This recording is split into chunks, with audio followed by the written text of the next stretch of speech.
Well, we finally started. We're here for an episode of Magnolia House, doing something a little bit different. I'm in El Salvador right now, where my family's from. Right now we got Hector, Rodrigo. Is that it? Okay. So this is a family that I just happened to meet while I was here. This guy just happens to know, actually both of them know perfect English. This guy's a little late to the game, but but he's good. He keeps up conversation well. And we don't know what we're going to talk about today, but should be good. One sec. Yeah. So one thing I was wanting to talk about was the Civil War, but we can get to that whatever. I guess my interview skills should be better than this by now. But where do we want to start, guys? Anybody? Yeah, so I'm assuming we can probably start off with like maybe introducing How ourselves. we met. Yeah. Oh, like, yeah. Or we can start off with how we met. Yeah, I'll start off with how we met. So I'm here in El Salvador for a couple weeks, and we've been visiting a lot of different places, and Hector was nice enough to drive us to where we were in Acajutla. Yeah, we drove us. Yeah, we were in Acajutla, but we drove to Nahuizalco, which is like small town, not too far from Acajutla actually. Uh-huh. Like we drove for like 30 minutes, and we got there and we went to eat pupusas, and we wanted to walk around, but then everything was closed. It was raining. Yeah, that's what it was. Yeah, so that's how we met. And I guess kind of like the highlight of how we met is that you weren't really expecting to come across an English speaker, let alone a very fluent one, because your English is pretty much perfect. I actually taught my dad the phrase "let alone." He's let alone, like, yeah. although he's fluent, he's very much by the book. So there are some like idioms or nuances that. Yeah, one thing you taught me that I'm always gonna remember is intercambia, which is like an interchange or exchange. Yeah. Or trade off. Like trade off is how I was saying. Yeah, so that's how we met pretty much. We drove there. We ate some pupusas. You actually had a chocolate that that gave me the shits. Yeah. That gave me the runs for like 3 days. 3 days. Yeah, but the pupusas were the fucking best. They were pretty good. Yeah, the best that I had since I've been here. So yeah, they're a little bit more expensive than what they usually cost, like around most areas, but they're really good. They're very popular there. But you pay the price with your ass. You pay the price with your ass. So a little bit of an introduction. Like you said, we are family, the three of us. Dad, two brothers. My dad. He's my brother. Yeah. I have another stepbrother. He doesn't live here. Would have been good to get him on the show, but he just turned 50 years old. Yeah. Wow. How recent? The last Friday I was. Oh, really? The last Friday I turned to 50 years old. Congratulations. 50? Yeah, thank you. Thank you. Yeah, that's a big. We made a very huge party. Yeah? God damn. That was just last week? We threw a huge party. Yeah, we threw a huge party. We were drinking since 11 o'clock in the morning. We drank a lot. Well, I've been drinking since 11 o'clock in the morning. Close to midnight. Yeah, let me tell you something. Pupusas is the typical food for this country. Yeah. And if you see the dishes, in the Latin American, the pupusa is in number 5. Oh, really? Yeah, and the dishes, the top 10 dishes in Latin America, pupusa is number 5. Yeah, the ranking number 5. Wow, they're so fucking good. They're so good, but at home, my grandma will make them every Sunday for church, but it's once a week. But then I came here. And I thought people would eat them, as like a treat or something. Yeah. I thought it'd be like something special. But it's every fucking day. Yeah, exactly. It's 2 meals a day. They're eating pupusas or tamales. At least at dinner. Yeah. He was saying, but never lunch? Yeah. Never lunch, but some people do. That's weird. That's what I don't like. It's something that you would do, something you would eat, for lunch if you didn't really have anything else to eat. And you didn't want to like cook or anything. But usually you don't want to eat them for lunch. You would try to get them for breakfast or dinner. Yeah. Mostly dinner. Yeah. Yeah. But one thing my aunt said, because she's kind of Americanized at this point, even though her English is trash. She said that like for her now a pupusa, that's not a full, because it's like pupusa, masa, tamales, masa. Yeah. It's just like masa. Yeah, it is. I wonder how much of that is because, and I don't mean this offensively, at least, but it's El Salvador is kind of a poorer country. Am I wrong? Exactly. You know? And so masa is a good filling. It's really filling, and so if you don't have a lot of materials or a lot of meat or whatever, it's a good way to not be hungry all the time. Yeah, it's kind of like a workaround. You know, people will eat that because of its materials, and they would eat. You know, like we rely a lot on beans and rice and you know. But you know what's one thing that's funny, and this is just me being an ignorant American. I thought that all Latin countries ate tacos. No. It's just so Mexico. It's so hard to find tacos here, which I feel like an asshole even trying to find them. Yeah, because this is a typical food from Mexico. I guess a lot of people in the United States think that and you know why? Because a lot of Mexicans are living in the United States. Maybe more than 5 or 6 million. Yeah. That's why a lot of ignorant Americans, they'll just refer to everybody as Mexicans rather than Salvadoran or Mexican or Spanish. And we actually had, and we can bring this up, we had the conversation about race and ethnicity.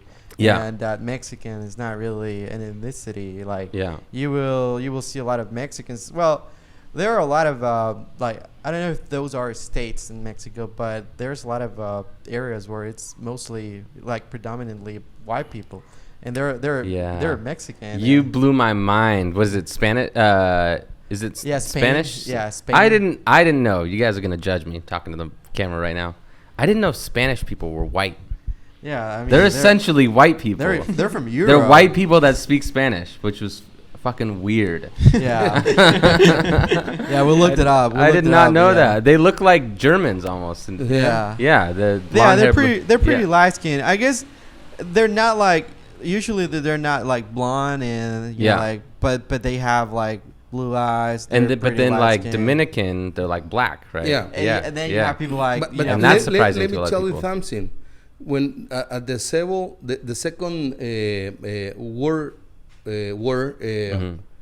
World War many Dutch people came here. Germany. Yeah, and they were established in Chalatenango.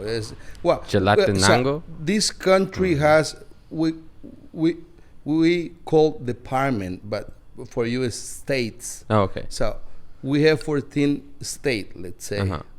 So Chalatenango belonged to the north part of the country. And 1945, many of Germany people came in this country, and they started having relationship with the Salvadoran ladies. How can they resist? And that's why a lot of people in this country, especially in Chalatenango, you will see blonde hair, blue eyes, white skin. And it's not shocking if you go there. Like, you get used to it. In that particular city, you'll start to see a lot of white folks, and you're probably gonna want to talk to them in English. You know, you will approach them, and you will want to talk.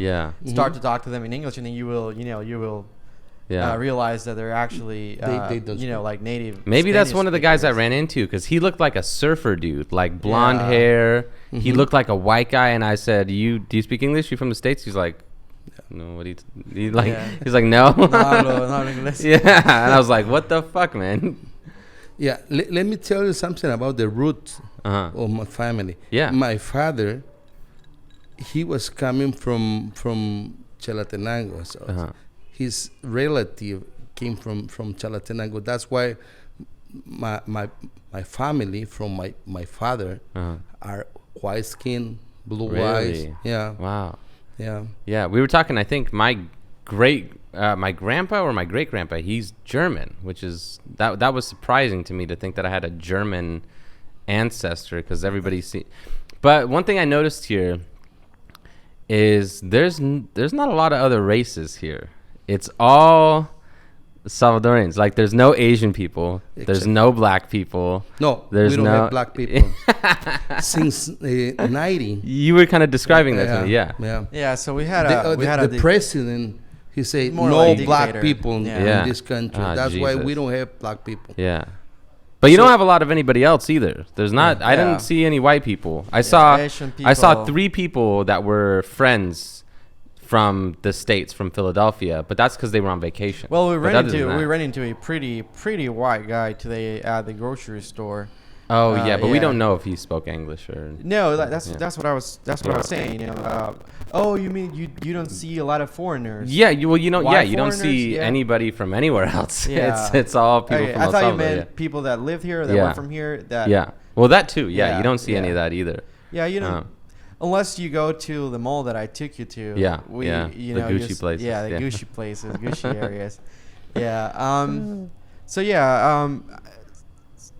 if you want to know why we don't have black people, and hopefully it doesn't come across as offensive. No, it's the history of the country. Yeah, you know, it's like dictatorship. Back in 1941, all the way through 1947, I believe. We had a dictator, and he had all the black people, and I don't think the government wants to acknowledge this and be held accountable for that, but they were actually killed, or they were deported or sent out of the country. So that's why you will see that all of the countries that surround us, Honduras, they have a lot of black people. Yeah, Nicaragua, Costa Rica, they have a lot of black people. Yeah, they have a lot of black people, and you would think it's not coincidence that we have none, and that's why we don't excel in sports or music. Let me tell you something. You will find black people in Nicaragua, it's a neighbor country. There is a place called Bluefield. They are Caribbean people. Who came many years ago to establish in this let's call island, Bluefield. So there are many black people over there. Also in Costa Rica there is a place called Limon. Many black people are over there, and especially Panama, because before to start the Panama Channel, many people 100 years ago came to Panama to start the construction of the Panama Channel. Yeah. So they came from Jamaica, Barbados, Bermudas, Antilles. Yeah. They are Caribbean people. Yeah.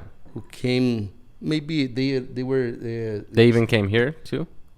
Until they were kicked out, or until they were kicked out, Okay, yeah. We did have black people back in the days, but you're missing out on a lot of good stuff. Yeah, music, art, sports. Yeah, credit where credit is due. They're really good. But one important thing for my country is that at least 2 million people live outside the country, especially in the United States. It's a lot more than that. Yeah. Oh, do you mean that have left El Salvador? Yeah, people live in a row. Well, I think most of those live on my family's block. Where my grandma lives, there are 4 families all on one block that didn't even know each other, all from El Salvador. Just super weird. Like, what are the odds? But yeah, we don't gather for pupusas or anything, which I think is a shame. Yeah, but you guys are missing out there. And believe me, no matter where you are, you will find a place when they sell pupusas. Oh, yeah. I spent 14 months in Panama. And the next week, I knew the place when the pupusas were selling. Oh, yeah. Yeah. That's kind of like drugs. They're everywhere. And let me tell you something. The first time I went to the United States with the U.S. visa, I was holding a U.S. visa. Which white people love pupusas. But the first time I flew to United States, I went to John F. Kennedy Airport in New York, and then I drove by car to Connecticut, and I spent almost 5 hours driving from Connecticut to New Jersey just to eat pupusas. Really? Just to find them? Yeah. Now, is it true? My grandma laughs because I asked this question. Men don't ever cook the pupusas. Yeah, that's true. That's a true thing? That's true, and that probably goes for pretty much everything. Like you will meet people like my dad. He had to learn how to cook, but he's still not gonna make pupusas because you have to like. See, you're both laughing just by me asking at it. Like you will see, see men that will be great cook, but they're not gonna make pupusas. Yeah. My grandma, when I asked her that question, she says, "Men can cook pupusas. I'm not gonna eat them." But they can cook them. They could, yeah. You're never gonna go to like establishment and you will see That's interesting. Pupusas. But so men don't cook really at all, like not at all. Like well, usually the people who sell tacos, it's a guy. That's like a common thing. You will see a guy doing tacos and tortas, burritos. But you're not gonna see a guy cooking pupusas. Yeah, all the Mexican food. So basically, you're calling Mexicans women. So Mexicans can put up with that. Yeah. Oh, that's interesting. A fat guy without hair. Yeah, a good taco. That's like the starter pack. A fat guy, bald, starting to thinning hair. Really? He's the one doing. That's like a known thing. It's kind of like a joke. Like that's really funny. Yeah. So. We can also talk about some misconceptions about El Salvador because, my family, they came to the U.S. during the Civil War time because I told him, I don't know, I told you too, I think. So my grandpa was kidnapped and murdered during the Civil War, right in front of, it's kind of sad. The church that my grandma was baptized in, right in front of that church is the last time they ever saw my grandpa, her husband. And so she took her and her 9 or 10 kids and brought all of them to the U.S., which is crazy. As like a 50-year-old woman, almost 50, she brought her 10 kids. But as a result, they all have severe PTSD. Because they were here during the wartime. So when they talk about El Salvador, they say it's dangerous, And even in if you Google some of the dangerous countries in the world, El Salvador is on the list. I think I Googled it, but it's like 30th. It's not high on the list, but it's not super low on the list either. It used to be like top 5. Like 8 years ago, it used to be real dangerous. Yeah, it used to be top 5. But some people accredit that to the new president, which would be interesting to hear your views on how do you view the new president? Because I don't know too much about him. If you don't like him. No, I don't like him. Yeah. He seems like a guy. Did you ever watch The Hunger Games? Yeah. He seems like he puts on a nice face to look good for everybody, but he's sketchy down. Exactly. He's really good at fooling the younger generation. The younger guys. Yeah. And I fell for it actually. Really? Yeah. Yeah. I voted for him. Mm-hmm. But I don't know, man. Like I didn't. I probably would again. I don't know, but because I feel like he's the least worst.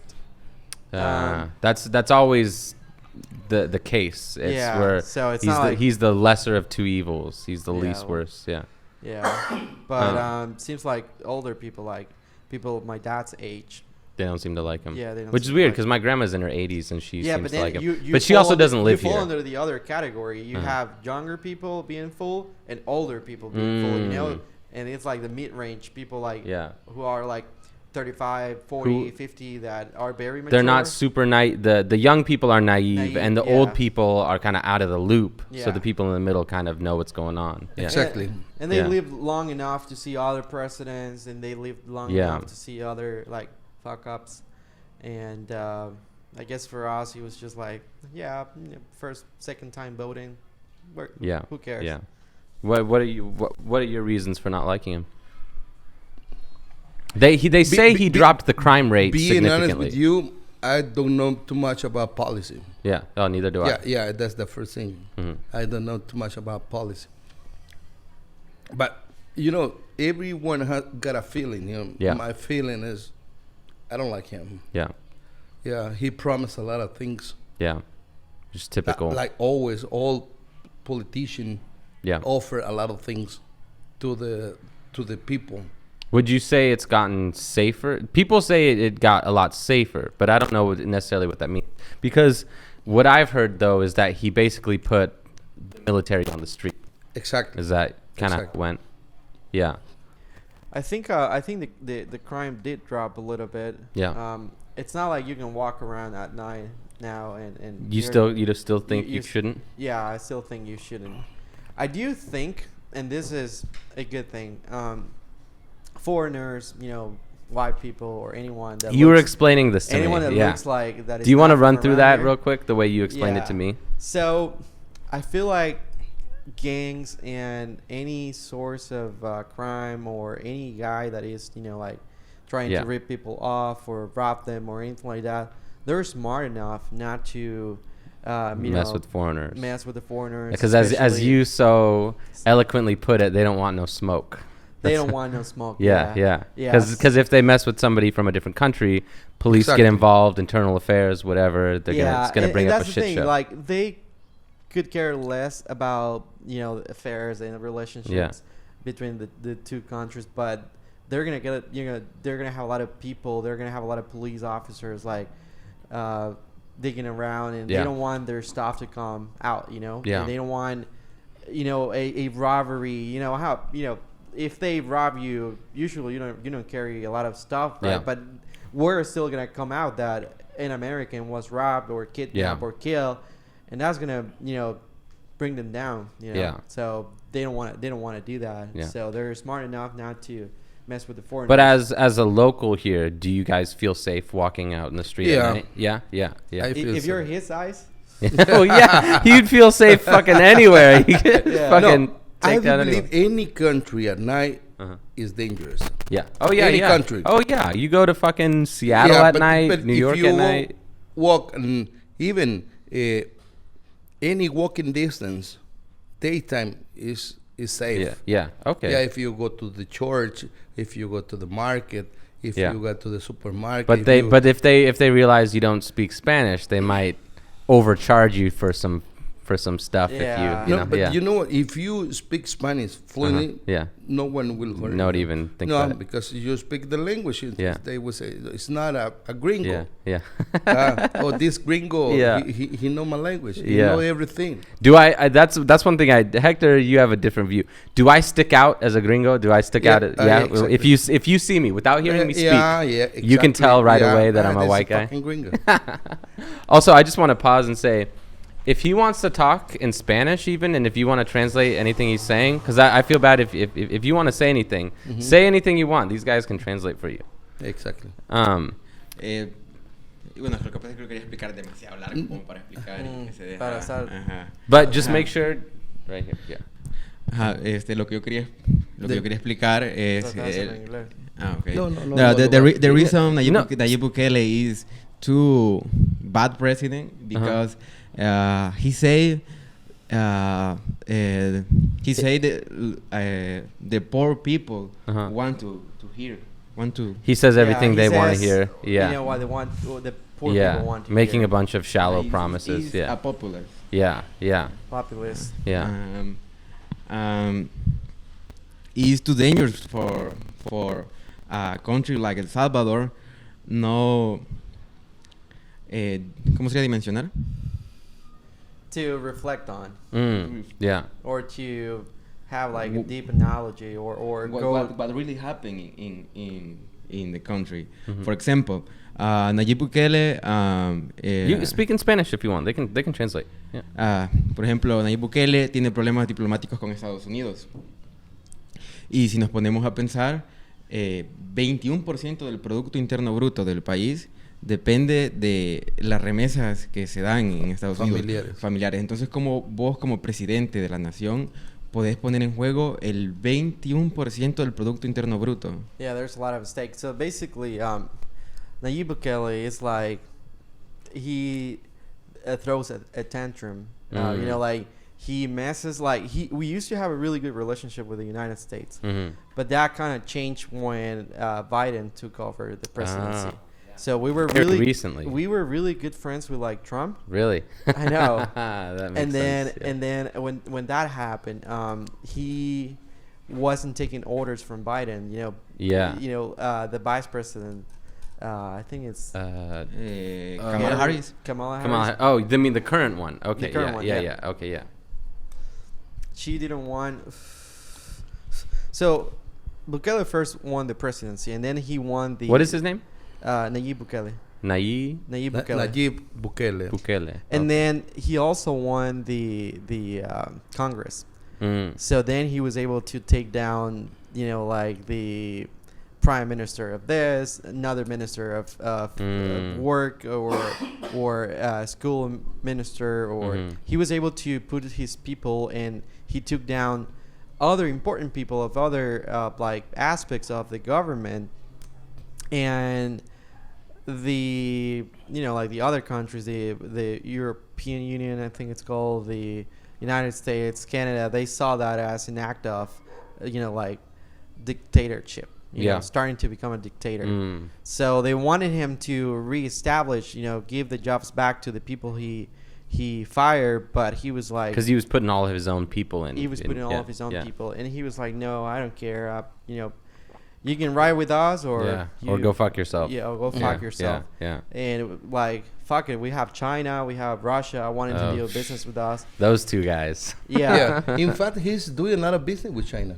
He's doing a lot of stuff with China. Yeah, great. So I don't know if it's doing that because of the goodness of his heart, like because he cares about the people here and he thinks that's the right move, or he just maybe he does realize that will eventually lead to problems with the United States, and maybe we will lose a lot of coverage and support, because we have a lot of support from the United States. Exactly. Really. Not only the people sending money, but also we have a lot of that's why he was trying to projects and stuff. So there's a lot at stake, and he sounds like as if we were a big country that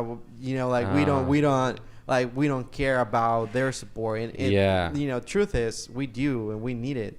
So the way he's behaving and throwing tantrums, and so he's acting like he's like a for the child. people, but he's not working in the best interest of the whole country. Exactly.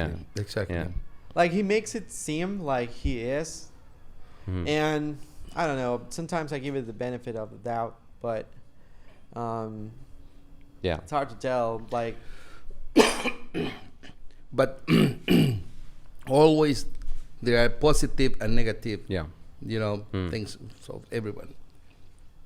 One positive for our president, he speaks very fluent English. He can conversate with even before he was the president. He has a lot of interviews in the United States. He was speaking. That's something that I really take a lot of pride on. Oh, go ahead. It sounds funny, but in Latin America, it's really strange. The people, the president of the country speaks English. For example, AMLO, Manuel López Obrador, Mexican president. Oh, okay. I know. I'm sorry. I'm American. I don't know who the. It's really weird, Yeah, I do believe any president in any country should know Spanish. They should speak English.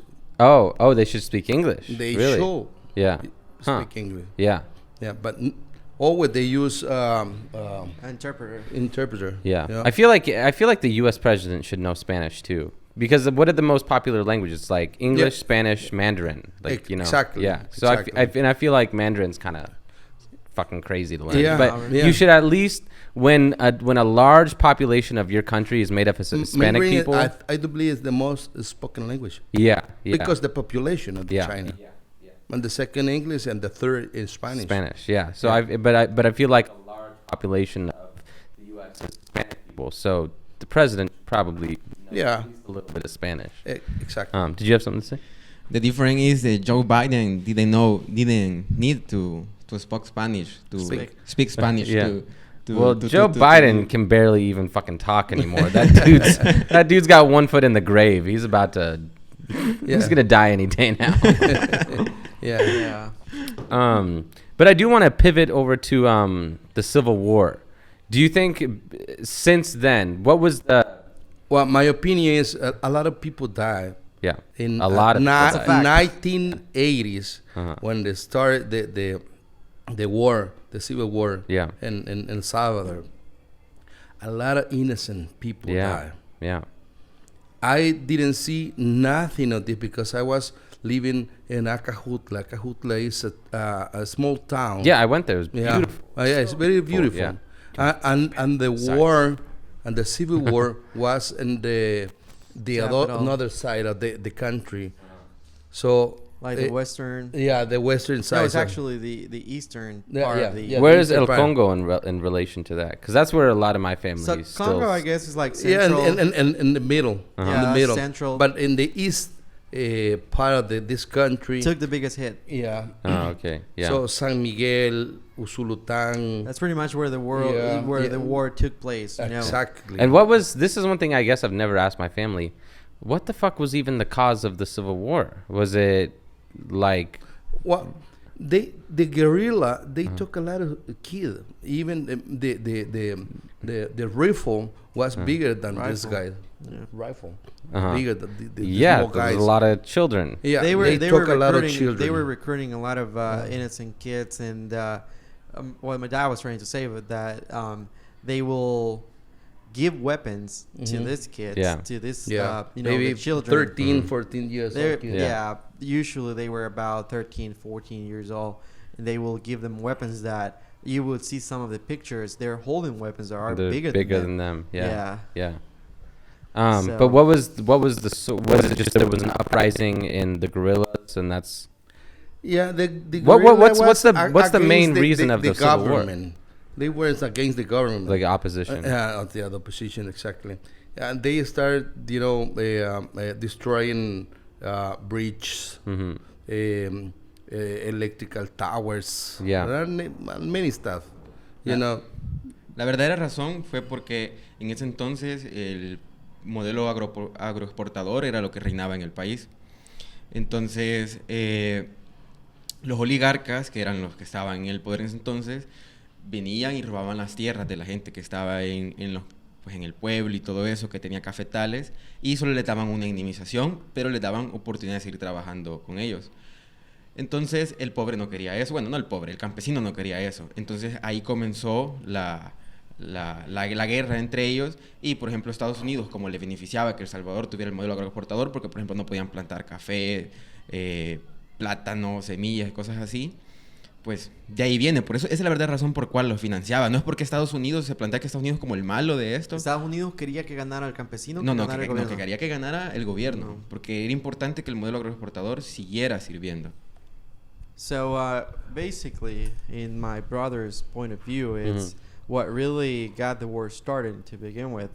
It's that the people in power, or the people that had money, they were trying to take over poor people's land. And poor people's land, they were, getting the coffee. What do you call the agriculture? Agriculture. So we were exporting coffee, but not in the proper way. We weren't really exporting enough coffee, and the people with power saw that as an opportunity to actually have higher demand. But they weren't being fair with the people owning the land. They will buy their properties for low prices, probably. Low prices. Yeah. And then they weren't really given a chance, like, do you want to sell or not? They were like forced to sell. Yeah. They were barely given any money, and they were given the chance to stay as a worker. So imagine how it wasn't dignifying, So like, we're gonna take this land from you. You'll be our little bitch. We'll pay you a little bit, but basically we're taking it whether you like it or not. Whether you like it or not, no chance to say no, I don't want to do that. Yeah. But then the United States saw that as an opportunity as well to support the government, because they would it was beneficial for them if we were exporting in high demand. Yeah. And who were exporting Bigger in high volume. demand? Yeah, it was the people in power. Yeah. So the people who had money and all that actually received aid from the U.S., which was the government, basically. Yeah. And let me tell you something else. At that moment, the product in El Salvador, internal product for exportation, was the coffee. Yeah. Let me tell you something. We were the number one. Well, the quality Yeah. of the coffee in this country was number one. So that's actually at least right now is El Salvador, Colombia, and Brazil. Huh. The best. Because I think when a lot of people think of coffee in the U.S., they think like Colombian. That's a big brand in the U.S. But that checks out because like my whole family, they worked on. My grandpa owned a small coffee plantation, and so that's probably the norm for a lot of people over here, that they have their own little coffee plantation. Yeah, it was the most common product for the exportation. Now, the big exportation product in this country, El Salvador, Now? is is sugar in bulk Yeah. and molasses. Okay. You know what it means? Yeah, molasses. yeah. So we export a lot of sugar in bulk to United States. Can you process? Because I've had a lot of sugar canes. Yeah, we got at least 9 sugar mill. Oh wow. Yeah. Yeah. So the product for exportation right now, the number one is sugar. Sugar, in yeah. bulk. The second one is molasses, and the third one is coffee. Okay. The grain of coffee. Yeah. Now looking back at the Civil War now through the history, the lens of history, who do the common people side with, the government or the guerrillas? Because I think my family has mixed feelings about the guerrillas, but I think given where they're from in a very poor area, fuck them. Yeah, fuck them. Like really, like they didn't really help the poor people. Yeah, they exactly. promised that once they were in charge and they were presidents and they would change what the people in power or the the people that predominantly had money because they had been in the government for a long period of time. They were going to change all the bad things, all the robbery, all the ripping off, all the things that they did. But they turned out to be as bad. Yeah. They were... That's typically how it goes. It's like, we have all the answers. We're going to do everything better than the government. And they really had a chance. They really had a chance to... I mean, they could have robbed little and then they could have stayed in, in power. But, they turned out to be just as bad. Now, is it true that you were almost recruited by the guerrillas? No, he was almost recruited by the government. Yeah, by the government. Yeah. What happened there? That you just refused? He ran. That's what I would do. That's what, when we talk about the what is it called? The draft, the military draft in the U.S. Yeah, they didn't Fuck draft you. me. Fuck you. I'm not going to war for anybody. I'm not doing any of that shit. They was trying to draft me. Yeah. But I ran. Yeah. That's what I would do. So what saved him is that he got to a house where this lady backed him up with his lie and said he's my only son, and then the military was not authorized to take kids. They were the only child, the only child. Yeah, pass down the name. Exactly. Yeah, the one that passed down the name. So. Thank God for her. That saved him. Yeah. And that's how he managed to, pull that off thanks to that lady. So one thing it's a bit grim to touch on, but, my family has a lot of stories from El Salvador. Many of them good, but also some really dark ones from the Civil War. And they would say, at least from where they were from, it would be common to see dead bodies on the street. Yeah. And they would say, not only were there dead bodies, if there was a relative you knew, whether it was a cousin or whatever, that was a dead body on the street, you couldn't even go get them because if they knew you were related, they would go for you too. Is that did you see that happening at all during your I know my dad was only 8 years old. Yeah. I didn't see a whole family killed, murder. Yeah. Did you have anybody in your family the news, that was... I saw the news at that moment. So a lot of families, they were killed. Yeah. I remember you had like a classmate whose dad was kidnapped. Like he was a Yeah. professor. Yeah. He was a teacher. Exactly. At that moment, many teachers, they were kidnapped and they were murdered. They were murdered. Was there a religious aspect to this? Because I don't believe. what was the reason for the murder of Bishop Romero, who's kind of like almost a saint? Actually, is he a saint? Yeah, he's about to. I think he's a saint now. He's almost a saint, or Yeah, about he's to. almost, He is. I think he's a saint actually. Uh-huh. I don't know the connotation, to be honest. Yeah. It was. They say it was the government that had him killed because he was like Part of the protecting. uprising. He was supposedly like. He wasn't protecting guerrillas because he wanted to, help the guerrillas. He was just protecting people, but some of them turned out to be guerrillas, I guess. But I guess my brother has more knowledge of history.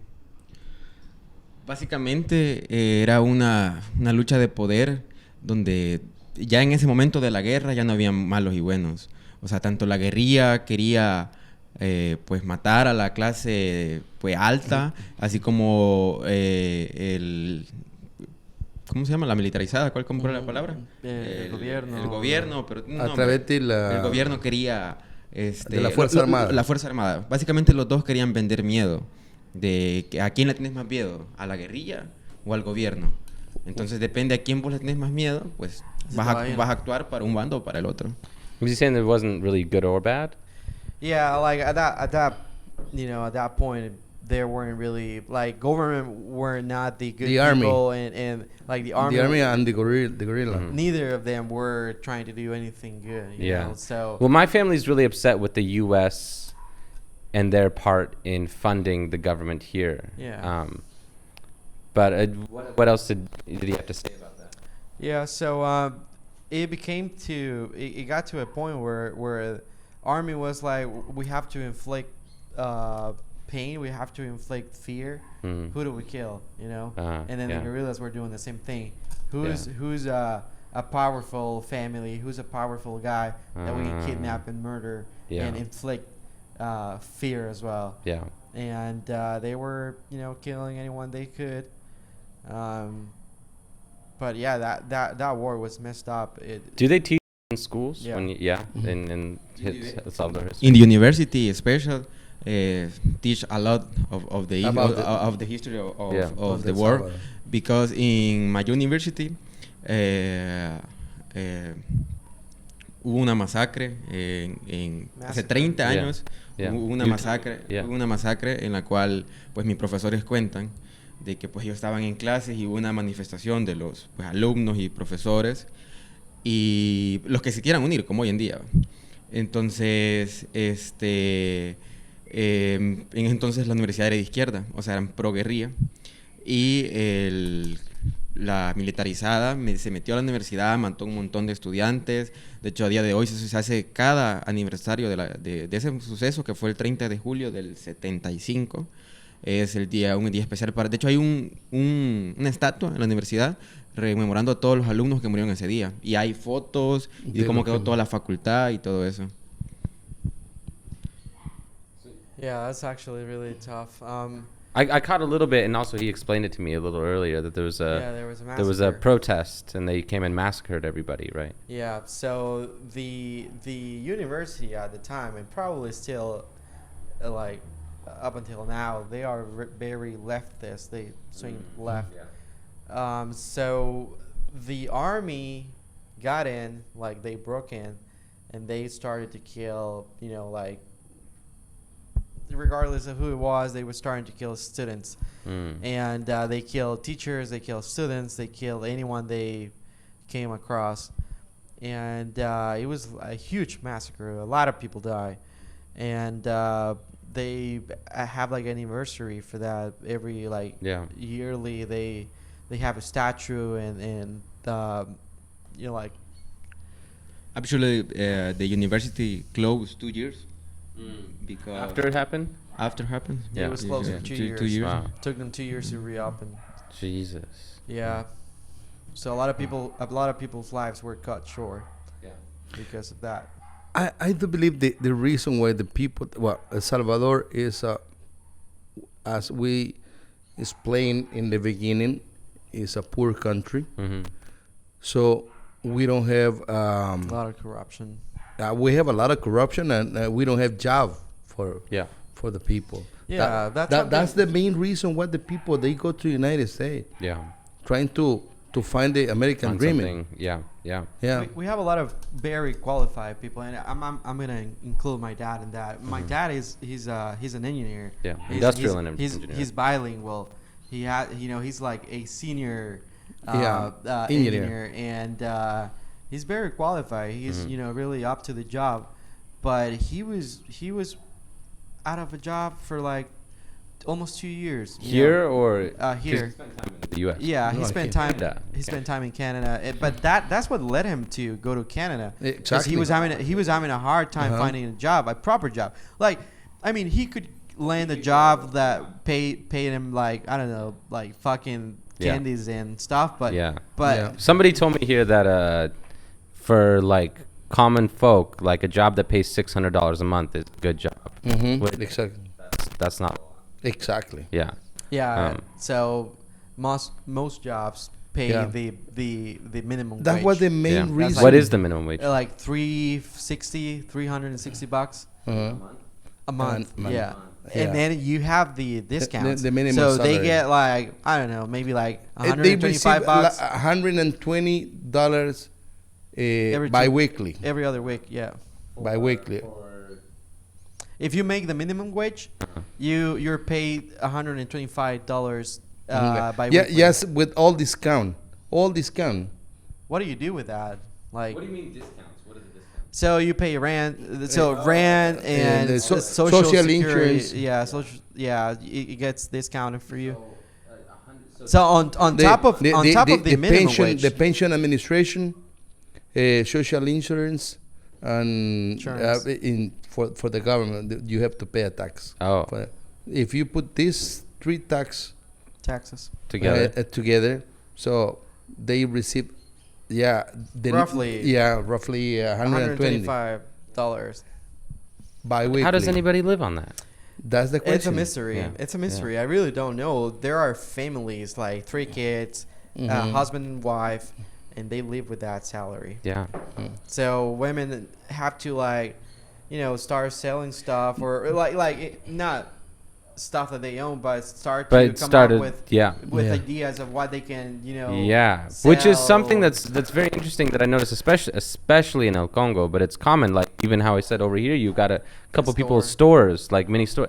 In the States, that's not a thing at all. On one end, it's a shame that people make so little that these are the things they have to do.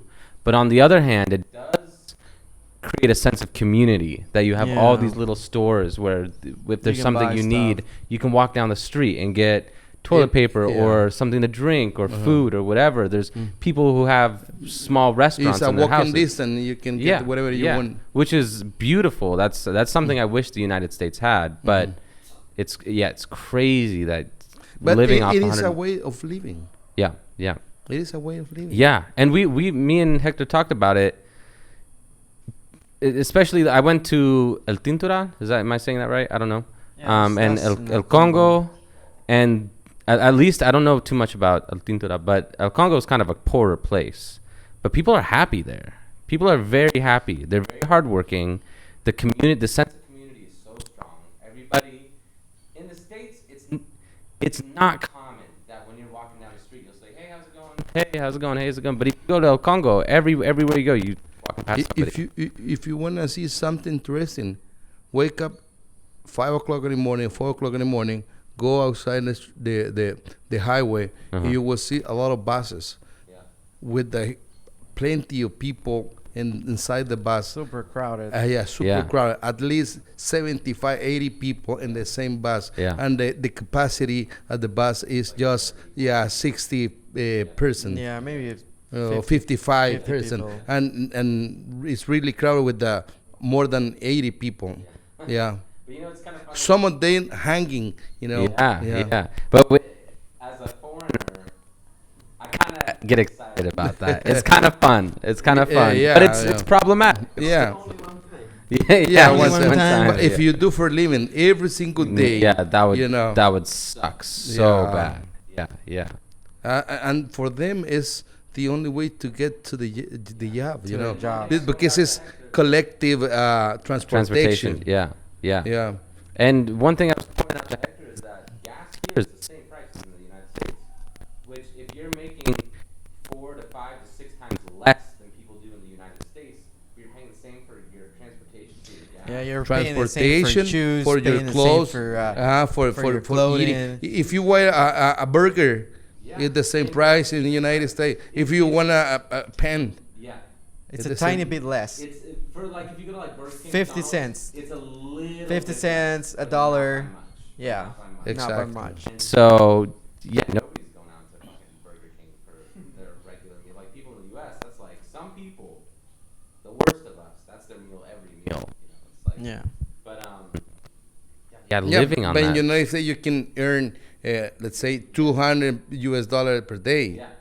Yeah, and here is the salary maybe for 2 weeks. Yeah, that's rough. And you will find people here with the huge salary, $10,000, $15,000 and reflected in the payroll, 500, but they receive another $1,000 on the cover. Just to. I think you're trying to describe people from the government, right? Like doing shady things. But yeah, if we stick to... But it's money they receive. Yeah, if we stick it to... is money that they receive. Regular people, Can you imagine after 5 years, these people earning $1,500? Yeah. 15,000. Yeah, 15,000. 15,000. Sorry. Yeah. Mm-hmm. It's a lot of money. Even in your country, That's a lot of money. It's a lot of money. But so where do you see?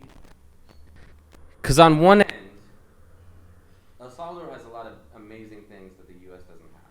Mm-hmm. Look at how much green there is here. There's trees, fruit, like coconuts, mangoes, bananas, like just everywhere. Pineapple. Yeah, just everywhere. Watermelon. That's amazing. The sense of community that this neighborhood has, where everybody knows each other. You go to the store down the street. You're not gonna find this in the United States. No, not even close. I spent years in Canada.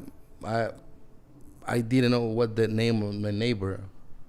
I don't know the names of any of my neighbors. I lived at the same place for like 4 years. I didn't know the name of any of my neighbors. You know, he's Jose and he's Juan and he's Carlos and how they live. And Robert De Niro down the street. We have Robert De Niro down the street. We made a mistake and we thought he was in the U.S., but he lives down here. But on one end, in the sense of becoming more like the U.S., you want people to earn a better living and have all their needs met. But at the same time, you don't want them to become Americanized in the sense how shallow the U.S. is and how we don't health know and all the drugs and and that's another thing. You said that drug abuse isn't it's not a huge issue here. Not a thing here. And I myself have family members, and I know a lot of people who have severe substance abuse issues with drugs and alcohol and all that stuff. But if you talk about drug, El Salvador is a bridge for passing the drug. No, but he's talking specifically about people's, like people here don't make enough money to actually get into drugs. Yeah, exactly. So, maybe if people had the same accommodations and made the same amount of money people in the U.S. make, some of them will be like... But also life... We may, in the United States, we may have a lot more luxuries, I guess, or like when I go to Congo... But everyone's in debt. Yeah, everybody's in debt. But it's like when I go to Congo, I shower with a bowl. You pour water over your head, and there's no hot water. Exactly. You can't flush. We don't have the same accommodation you have in your country. But at the same time, people are stressed the fuck out. Everybody's unhappy. Everybody's like anxious and wanting more and all. You come here and people. Yeah, they may not have relax. all the luxuries that we have over there, but they're chill. They're relaxed. Something like an analogy that I make is like if you ever watch Spider-Man 2, when he loses his superpowers, and there's their raindrops are falling on my head, and he's like walking and smiling and eating hot dogs. That's how people live their lives here. They make very little money. And that's why marriages are like they last. They last. Because they didn't make much money, and she decided to stick with that guy. When they met, they weren't rich. Most people here are not rich, so they meet and they decide to marry because they love each other. You know, like true love, and you know, it's just a thing to reflect. Yeah. Well, we can wrap up in a little bit. We've been going for a while. But yeah, it's been interesting getting a little bit of the history of El Salvador and your guys' take on it. And is there anything else we want to add before we close out? It's okay. Yeah. Okay. Well, thank you, Hector, Rodrigo. That's the episode, guys. Sponsored by Elon Musk. And especially SpaceX. Especially SpaceX. Yeah. We just want to give you a special shout out for sponsoring us for this episode. Okay. All right, guys. Thanks. Bye. Okay, bye.